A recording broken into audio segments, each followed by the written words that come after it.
নিজের মা মুখের সামনে থেকে খাবারের প্লেট কেড়ে নিয়ে মেঝেতে ছুঁড়ে ফেলে দিল। বিষয়টি অবিশ্বাস্য হলেও সত্যি। আমার মা আমার মুখের খাবার কেড়ে নিয়ে মেঝেতে ফেলে দিল। খাবারটি ফেলে দেওয়ার সঙ্গে সঙ্গেই বিড়াল তাতে মুখ দিয়ে দেয়। আমার মা সেটা দেখে বলে, তোকে খাওয়ানোর চেয়ে এই বিড়ালটাকে খাওয়ানো ভালো। এই বিড়ালটা আমার অনেক উপকারে আসে। আমি অসহায় চোখে মায়ের দিকে তাকিয়ে আছি। মা তার বিষাক্ত কণ্ঠে বলে উঠল, তোর সাহস তো মন্দ না। আমি তোকে বললাম সবজির ডাল দিয়ে ভাত খেয়ে নে, তাও তুই স্বজনের জন্য রাখা মাংস দিয়ে খেতে বসলি। কোন সাহসে এই কাজটা করলি তুই? মা, ভাই তো রোজই খায়, আজ আমি 2 টুকরো মাংস নিলাম, তাতে কি এমন ক্ষতি হলো? তাছাড়া ভাইয়ের জন্য তো 4 টুকরো রেখেছি। আমার মুখ দিয়ে এই কথাটি বের হতে দেরি, কিন্তু মায়ের আমার গালে থাপ্পড় মারতে দেরি হয় না।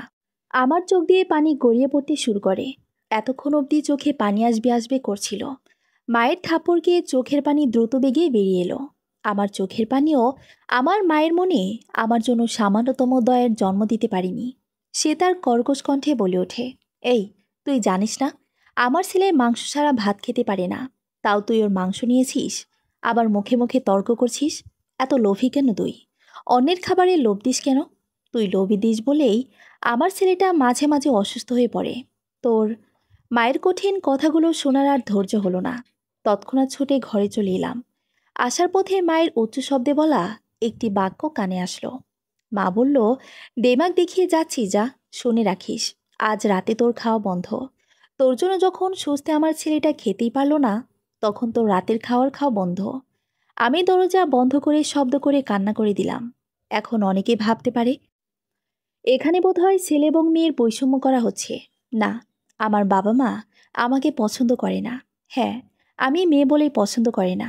তবে সব মেয়ে যে তাদের অপছন্দের তা নয়। আমরা 3 ভাই বোন, 2 বোন 1 ভাই। বড় অপুকে বাবা মা রাজকন্যার মতোই বড় করেছে। কথায় বলে না, বাবার বাড়িতে মেয়েরা রাজকন্যা। সেই কথাটি আমার বড় অপুর জন্য যথাযথ হলেও আমার জন্য ভুল প্রমাণিত হয়েছে। বড় অপুর জন্মের 5 বছর পর আমার জন্ম হলো। দ্বিতীয় সন্তান হিসেবে বাবা মা একটি ছেলে আশা করেছিল, সে যেন মেয়ে হয়। বাবা মা আমাকে মেনে নিতে পারেনি। তার উপর গায়ের বর্ণ হলো কালো। এই কালো মেয়ে বড় হলে তাকে বিয়ে দিতে তাদের কত ভোগান্তি পোহাতে হবে, এই চিন্তায় বোধ হয় জন্মের সময় শেষ হয়েছিল। তাই তো আজ অবধি বাবা মা আমাকে ভালোবাসতেই পারেনি। ছোট ভাইয়ের জন্মের আগে যাও এক চিমটি আদর জুটত, তার জন্মের পর সেটাও শেষ। আমার বাবা মা আপুকে অনেক ভালোবেসে অনার্স মাস্টার্স অবধি পড়িয়েছে, তার সব আহ্লাদ পূরণ করেছে। অথচ তারা জীবনে কোনোদিন আমার কোনো শখ আহ্লাদ পূরণ করেনি। তাদের আচরণ দেখলে মনে হবে রাস্তা থেকে কুড়িয়ে এনেছে আমাকে। মাঝে মাঝে আমার নিজেরই সন্দেহ হয়, সত্যি এরা আমার বাবা মা তো? আমার আপুকে এতদূর অবধি পড়িয়ে বাবা মা ভালো একজন পাত্র দেখে বিয়ে দিয়ে দিল। এদিকে ছোট ভাইয়ের পড়াশোনা নিয়েও তারা অনেক ব্যস্ত। তার জন্য সবচেয়ে ভালো শিক্ষক ঠিক করছে, কিন্তু ভাইয়ের পড়ালেখায় কোনো মনোযোগ নেই।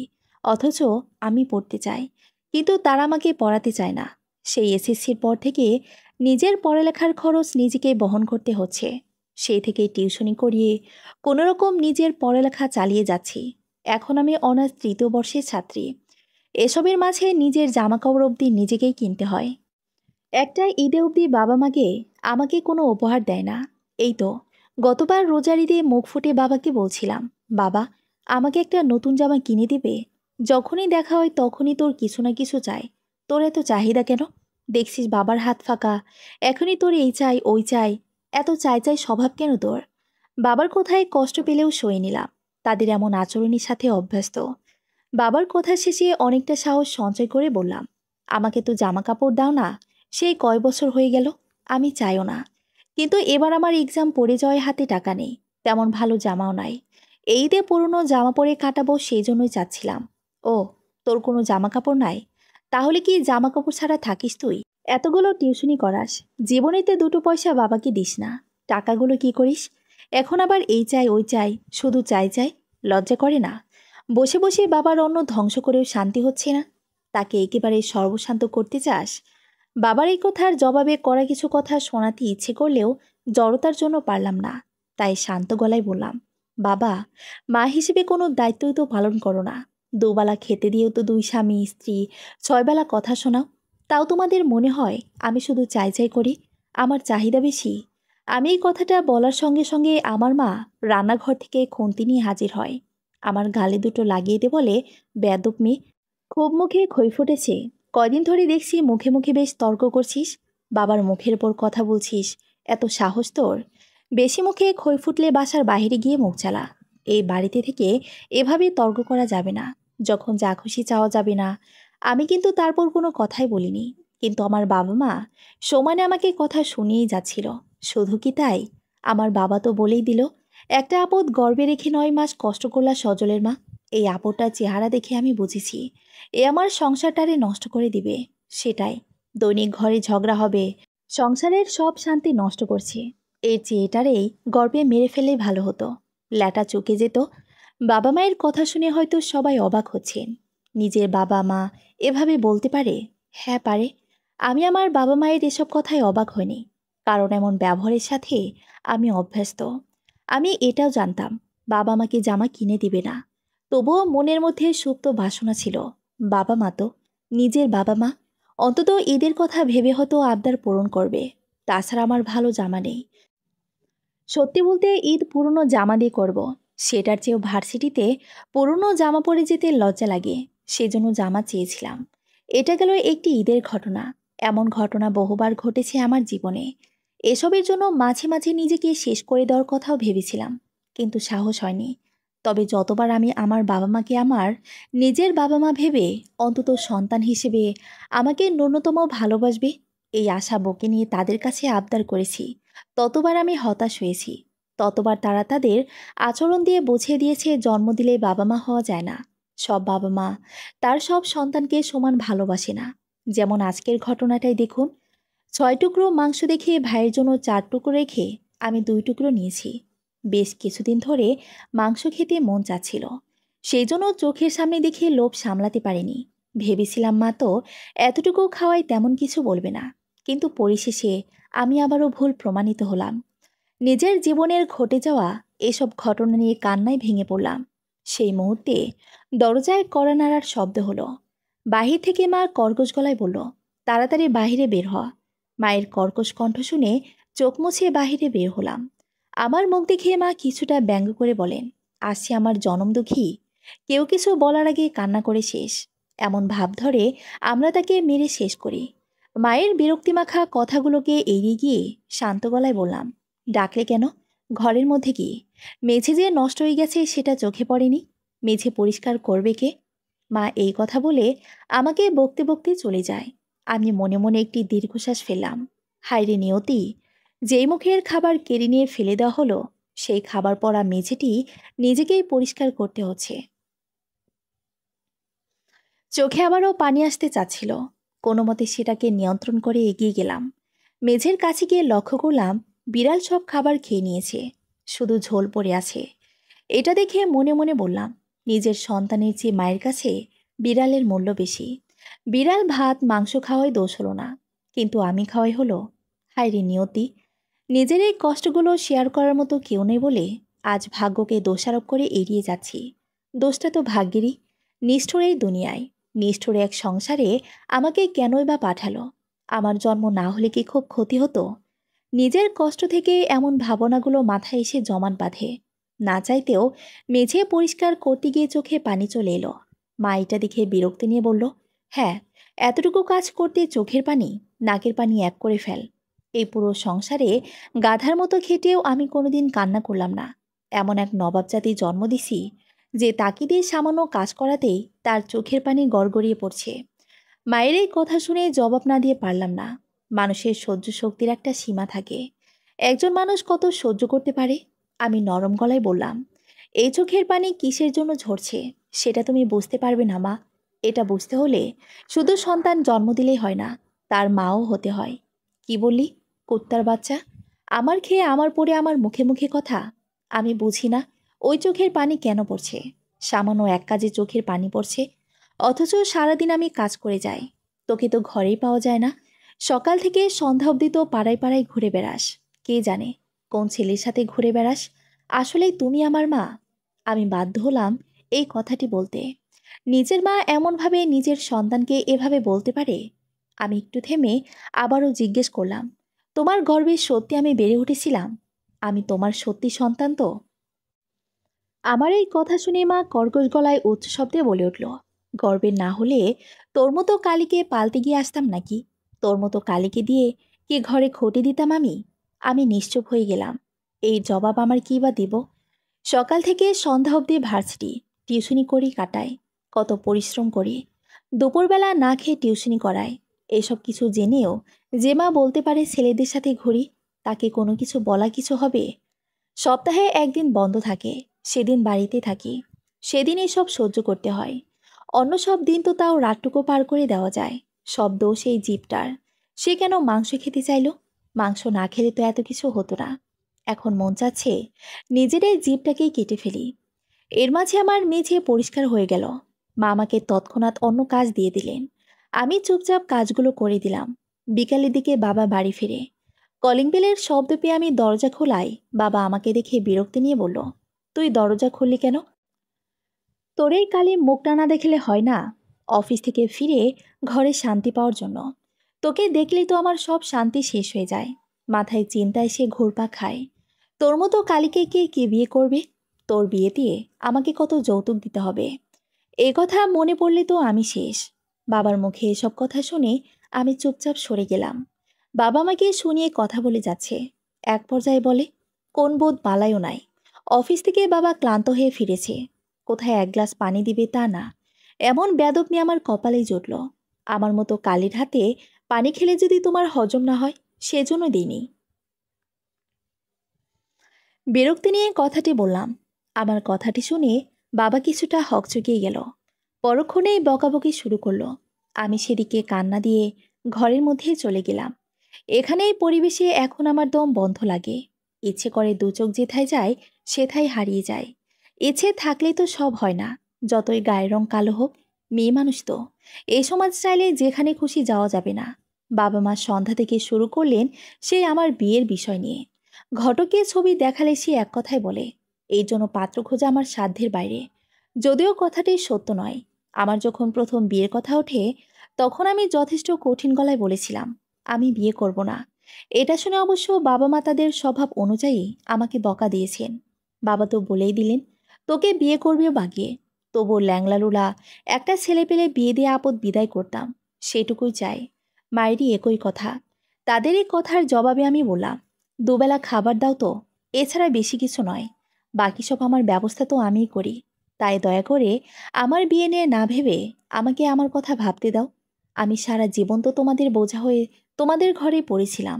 আর কারো বোঝা হয়ে থাকতে চাই না। আমি পড়ালেখা শেষে নিজের মতো জীবন সাজাতে চাই। এই কথায় বাবা মা অনেক কথা শোনায়। তবে আমি সেদিন প্রথমবারের মতো রাগান্বিত গলায় বলেছিলাম, এটা আমার জীবন, আমার সিদ্ধান্ত। কেউ হস্তক্ষেপ করলে খারাপ হয়ে যাবে। আমার সেদিনের জোরালো কণ্ঠস্বরকে ভয় পেয়ে হোক বা বিয়েতে অনেক খরচ হবে সেই ভয়েই হোক, বাবা মা ঘটকের সাথে কখনো কথাই বলেনি। তবুও এসব নিয়ে মিথ্যা বলে যাচ্ছে।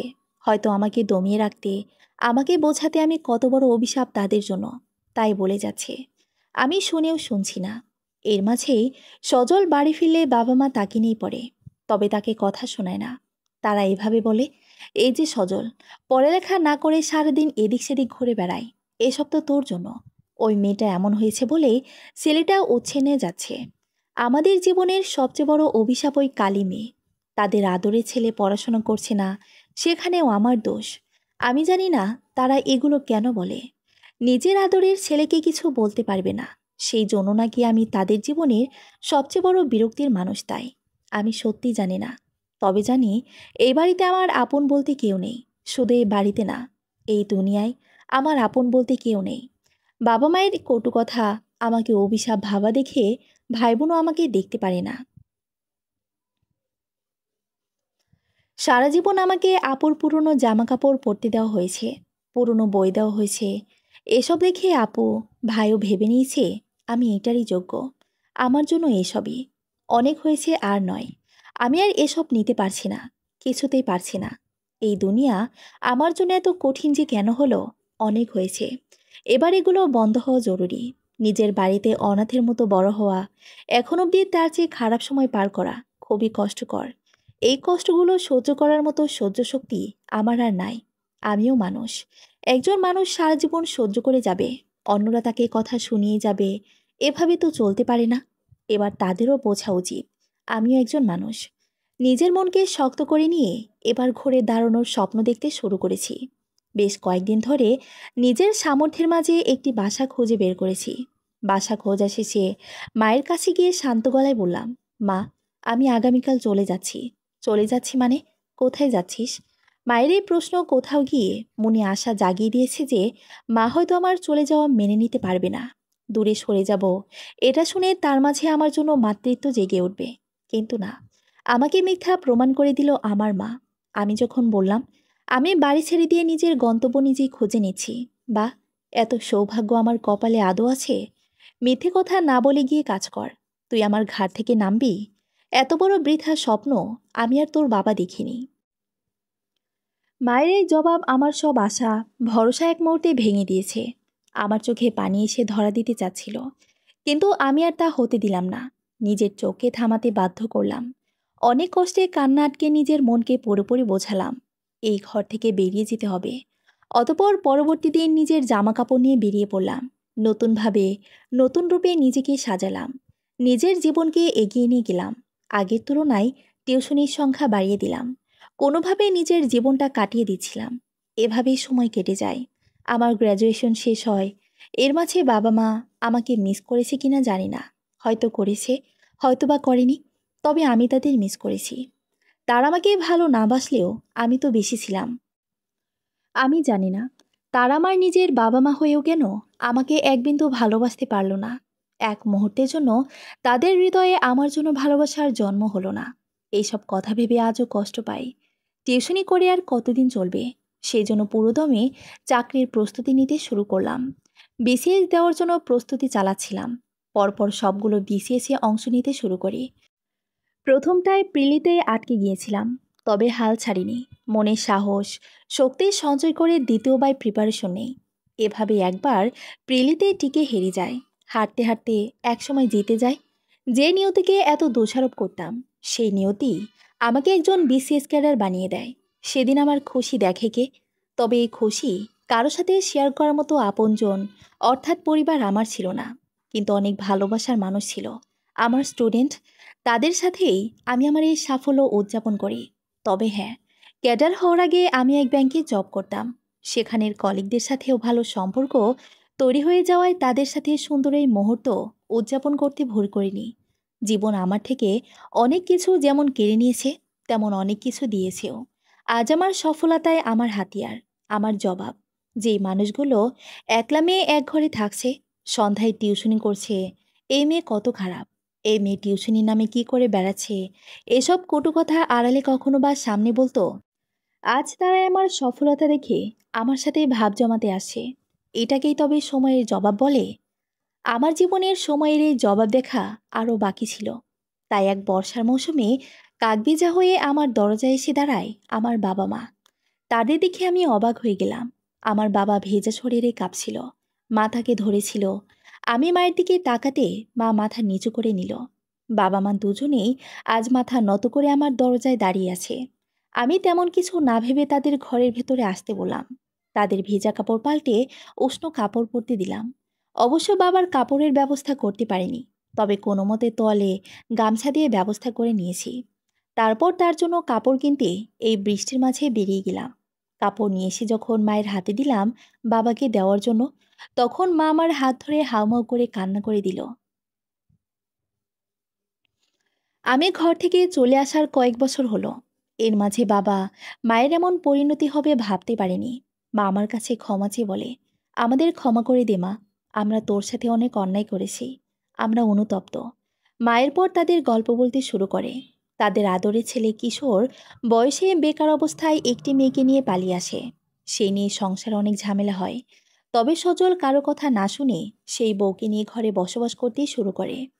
বউয়ের বয়স কম, কাজ পারে না, ঘরের কোনো কাজে হাত তো দেয় না। উল্টো নিজের অনেক কাজ মায়ের জন্য রেখে দেয়। এসব নিয়ে মায়ের সাথে ঝামেলা হলে ভাই মায়ের সাথে খারাপ ব্যবহার করে। এসব নিয়ে প্রায় ঝামেলা হতেই শুরু করে। বাবার সাথে ভাইয়ের ঝামেলা হয়। ঝামেলা বেড়ে যায় তখন, যখন ভাইকে তার শালারা একটি ভালো চাকরি দিয়ে দেয়। এরপর থেকে সে আরও বেশি বইয়ের কথায় চলতে শুরু করে, বাবা মাকে কোনো গণ্যমান্য করে না। একটা সময় বাবার গায়ে হাতও তোলে সজল। কথায় বলে না, সব সন্তান সুপুরুষ হয় না, কেউ কেউ কুলাঙ্কারও হয়। সজল তেমনই। তবে এর জন্য অবশ্য বাবা মায়ের ভুলটা কম নয়। ছেলেকে অন্যায়কে অন্যায় মনে না করে তাকে আদর দিয়ে মাথায় তুলে নিয়েছে, যার ফল পাচ্ছে। এসব ঝামেলা সহ্য করতে না পেরে বাবা মা আপুর বাসায় আশ্রয় চাচ্ছিল। আপুর শ্বশুরবাড়িতে এসব অ্যালাউ করবে না বলে আপু তাদের না করে দেয়। বাবা মা অসহায় হয়ে পড়ে, সজলের সাথে তর্ক করে। এই বাড়ি তাদের, তাই সজলকে বাসা থেকে চলে যেতে বলে। কিন্তু এখানেই বাবা মা অনেক বড় ধাক্কা খায়। মূলত সজল বাবা মাকে বোকা বানিয়ে অনেক আগে সব কিছু তার নামে করে নিয়েছে। এসব শুনে বাবা মা একদম ভেঙে পড়ে। সজল তাদের এভাবে তার বউয়ের সাথে তাদের মানিয়ে থাকতে পারলে থাকতে বলেছে, না পারলে নাই। তারাই সব সহ্য করতে না পেরে আমার কাছে চলে এসেছে। মায়ের সব কথাই সত্য, কিন্তু একটা মিথ্যা। এসব সহ্য করতে না পেরে তারা আসেনি, বরং আজ আমি সফল, সেই জন্যই এসেছে। তারা সব সহ্য করে ভাইয়ের সাথেই থাকছিল, হয়তো সারা জীবন থাকতো। কিন্তু তার মাঝে শুনেছি আমি অনেক সফল হয়ে গিয়েছি, মাসে মোটা অঙ্কের বেতন পাই। অন্যদিকে ভাইয়ের সংসারে টানা পড়েন। ভাই যা বেতন পায় তা দিয়ে তার বইয়ের সকালাত পূরণ করতে করতেই দিন যায়। যে জন্য ভালো থাকার উদ্দেশ্যে আজ ভাইয়ের সাথে ঝামেলা হয় এই বৃষ্টির মাঝে আমার ঘরে এলো। তারা আমার খোঁজ ভালোভাবে না রাখলেও আমি আমার বাবা মায়ের খোঁজ রাখছিলাম, সেই জন্যই জানি। আমি অবশ্য কথা বাড়ালাম না, তাদের উদ্দেশ্যে বললাম, তোমরা এখানেই থাকতে পারো। বাবা মায়ের দায়িত্ব তোমরা পালন না করলেও আমি সন্তানের দায়িত্ব পালন করব।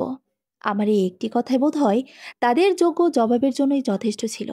আমার স্থানে অন্য কেউ থাকলে হয়তো তাদের বাড়ি থেকে বের করে দিত, কিন্তু আমি দেব না। আমি তাদের সব দায়িত্ব পালন করব। আমি তাদের ওপর সন্তানের সব দায়িত্ব পালন করে তাদের অনুশোচনা বাড়িয়ে দেব। তাদের মনে সবসময় একটি কথাই ঘুরপাক খাবে, এই সেই সন্তান যাকে তারা কোনোদিন ভালোবাসেনি। তাদের এই অনুশোচনাই তাদের প্রাপ্য শাস্তি, তাদের যোগ্য জবাব। আমার সফলতা হলো তাদের জন্য সঠিক সময়ের সঠিক জবাব। এখান থেকে শুরু হয় বাবা মাকে নিয়ে আমার নতুন জীবন। তাদের সাথে আমি লিমিট রেখে কথা বলি, তবে তারা বোধহয় আমার সাথে ভালোভাবে গল্প করতে চায়। কিন্তু আমি চাই না। আমার তাদের সাথে কথা বললেই আমার অতীত মনে পড়ে যায়। সেজন্য আমি চাই না গল্প করতে, চাই না সখ্যতা গড়তে। এসব কথা আমি তাদের জানালে তারা বোধহয় কষ্ট পায়। এখানে তারা অনেক ভালো থাকলেও আমার অবহেলা তাদের বোধহয় কষ্ট দিচ্ছে। দেখ কষ্ট, এখন হয়তো তারা উপলব্ধি করতে পারছে অবহেলা কত কষ্টের। একই ঘরের মাঝে অবহেলা নিয়ে বাঁচা কত কষ্টের। এভাবে সময় কেটে যায়। আমার জন্য কয়েকটা বিয়ের প্রপোজাল আসে, আমি না করে দেই। বাবা মা আমাকে বোঝাতে আসে এখন আমার বিয়ে করা উচিত। তারা এখন বাবা মায়ের দায়িত্ব পালন করতে চায়, আমার ভালো জায়গায় বিয়ে দিতে চায় না। তাদের এসব কথার পরিপ্রেক্ষিতে আমার জবাব হলো, বিয়ে আমি করব, তবে তোমাদের পছন্দে নয়। আমি জানি তোমাদের পছন্দ, বা এখন যে ছেলে আমাকে এক দেখায় বিয়ের জন্য রাজি হয়ে যাবে, সে আমাকে নয়, আমার সফলতাকে ভালোবেসে আসবে, ঠিক তোমাদের মতো। কিন্তু আমি এমন ছেলে চাই না। আমি চাই আমার গায়ের রং, আমার এই মুখশ্রী, আমার মধ্যে আমির অস্তিত্বকে ভালোবাসবে এমন এক ছেলে। তাই আমার বিয়ের ব্যাপারে তোমাদের ভাবতে হবে না। আমি খুঁজে নেব আমার পাত্র। আমার কথায় বাবা মা অসহায় চোখে আমার দিকে তাকালো। আমি মুখ ঘুরিয়ে নিলাম। মিথ্যা কি বলেছি? সত্যি তো তাই। তারা তো আমার সফলতাকে ভালোবেসে, ভালো থাকার আশায় এখানে এসেছে। আমাকে ভালোবেসে না তো, আমাকে তো তারা ভালোবাসেনি। কথায় বলে না, যে যারে নিন্দে সে তারে পিন্দে, ঠিক তাই। তাদের আমার জীবনে প্রয়োজন, না হলে তাদের জীবনে আমার প্রয়োজন রয়েছে। হয়তো সারা জীবন তাদের আমাকে প্রয়োজন হবে, আর এটাই তাদের জন্য আমার সঠিক সময়ের সঠিক জবাব হয়ে থাকবে। এমনভাবেই আমি জীবনে এগিয়ে যাচ্ছি। আর এই জীবনে সেই মানুষটিকে খুঁজে বেড়াচ্ছি, যে মানুষটি আমার জীবনের সঠিক মানুষ হবে, যার কাছে আমার গায়ের রং শুধুমাত্র একটি রং, কোনো অভিশাপ নয়। এমন এক মানুষের অপেক্ষায় জীবন কাটিয়ে দিচ্ছি। সমাপ্ত।